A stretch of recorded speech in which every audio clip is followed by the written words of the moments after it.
For decades, Japanese automakers like Toyota, Honda, and Nissan were woven into the fabric of American life, building factories, creating jobs, and becoming household names. But now, that partnership is under threat. The foundation of shared prosperity is cracking and the industry is feeling the tremors.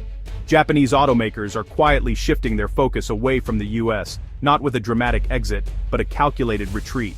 This move is driven by a storm of economic and political pressures forcing boardrooms in Tokyo to rethink their American commitments. The American market, once a reliable engine of growth, is now a landscape of uncertainty. New policies, changing consumer tastes, and fierce competition are making the US less attractive. Japanese companies are no longer willing to keep all their eggs in the American basket. The implications are profound. A half-century of industrial integration is at risk.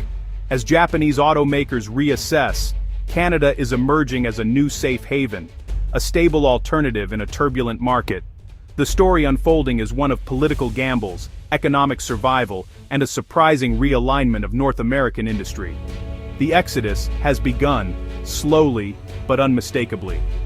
What was once unthinkable is now a stark reality. The future of the North American auto industry is being rewritten. The first warning sign was a sharp drop in sales. In the summer of 2025, Japanese automakers reported significant declines in the US, a market they once dominated. Honda, Toyota, and Mitsubishi all saw sales tumble, leaving dealers with unsold inventory and growing anxiety. The electric vehicle segment, once a beacon of hope, has become a battleground where Japanese brands lag behind American and Korean rivals. High prices and charging concerns have cooled consumer enthusiasm for Japanese EVs. Dealers are caught between corporate strategy and shifting market demand, questioning the future of their inventory. Inflation and high interest rates are making new cars a tough sell, while American and Korean brands gain ground with competitive offerings. Japanese automakers, once leaders in quality and efficiency, now face a multi-front war for buyers' attention. This sales slump is more than a blip, it's a wake-up call. The American market is no longer a guaranteed profit center. Japanese executives must now confront a difficult truth. The golden era in the US may be ending. The next moves will determine their future in North America. The numbers don't lie. The landscape has changed. As sales falter, a new threat looms: US tariffs.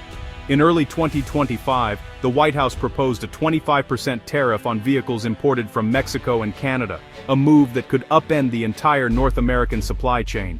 Automakers have long relied on seamless cross-border production, but this political bombshell throws everything into doubt. For Japanese brands, especially those building entry-level cars in Mexico, the tariff would be devastating. Absorbing the cost would erase profits. Passing it to consumers would make their cars unaffordable. The once brilliant strategy of using Mexico as a low-cost hub now looks dangerously risky. The unpredictability of US trade policy makes long-term planning nearly impossible. Automakers are now hesitant to invest in Mexico, fearing sudden policy shifts. The uncertainty alone is paralyzing, pushing companies to seek safer ground. Canada, with its stable policies, is looking more attractive by the day. The White House's gamble to protect American jobs may end up driving investment north or out of North America entirely. The stakes have never been higher for Japanese automakers. The future of their North American operations hangs in the balance. No automaker is more vulnerable than Nissan. Already weakened by years of mismanagement, Nissan now faces the threat of tariffs on its Mexican-made vehicles, a blow that could wipe out its operating profit. Over a quarter of Nissan's US sales come from Mexico, including budget models like the Sentra and Kicks. A 25% tariff would make these cars uncompetitive, slashing sales in a crucial segment. Unlike Toyota and Honda, Nissan lacks the financial cushion to weather this storm. Hopes for a merger with Honda have faded as Honda refuses to take on Nissan's troubles. In desperation, Nissan has announced job cuts and a 20% reduction in production capacity. These are not the moves of a healthy company, they're survival tactics. The tariff threat accelerates Nissan's crisis, forcing a radical rethink of its North American strategy. For Nissan, the fight is now about survival, not just profit. While Nissan struggles, Toyota and Honda are better positioned to weather the storm. Their strong finances and global reach give them options, like absorbing some tariff costs or shifting production. Toyota, in particular, faces high demand in the US, with waiting lists for models like the RAV4 and Highlander. Even if tariffs hit, Toyota can pass some costs to consumers without losing its footing. Honda is more cautious, prioritizing stability and refusing to be dragged down by Nissan's woes.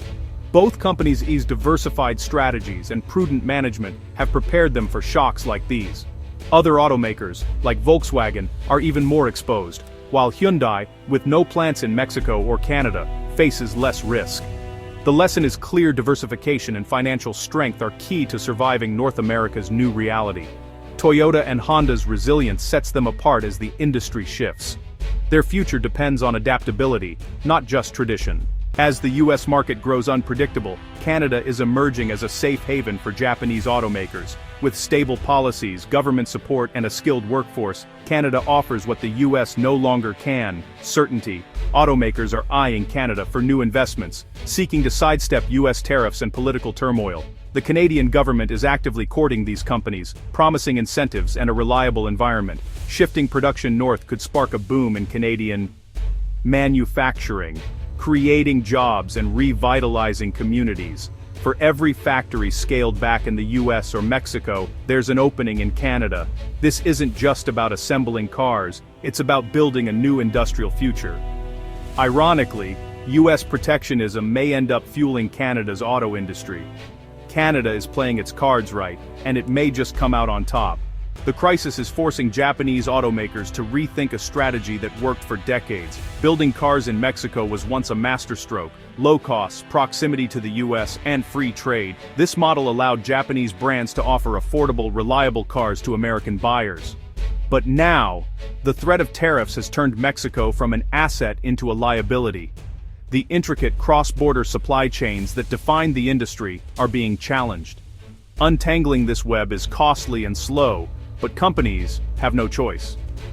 The risk of overconcentration in Mexico is now painfully clear. Automakers are learning the hard way. Geopolitical stability matters as much as efficiency. The Mexican connection, once a symbol of success, is now a cautionary tale. The North American auto industry is being reshaped before our eyes. For American consumers, this means higher prices and fewer choices, especially for affordable small cars. Tariffs could push new cars out of reach, driving buyers to the used market. For workers, the future is uncertain. Jobs may move north to Canada instead of returning to the US. Communities built around factories and supply chains face a precarious future. Automakers are adopting more flexible global strategies, diversifying production to survive. The era of massive regional hubs is ending. Agility is now essential. The relationship between Japanese automakers and the US has been fundamentally altered. The winners and losers are still being decided, but the old rules no longer apply. The road ahead is uncertain, but one thing is clear: change is here to stay.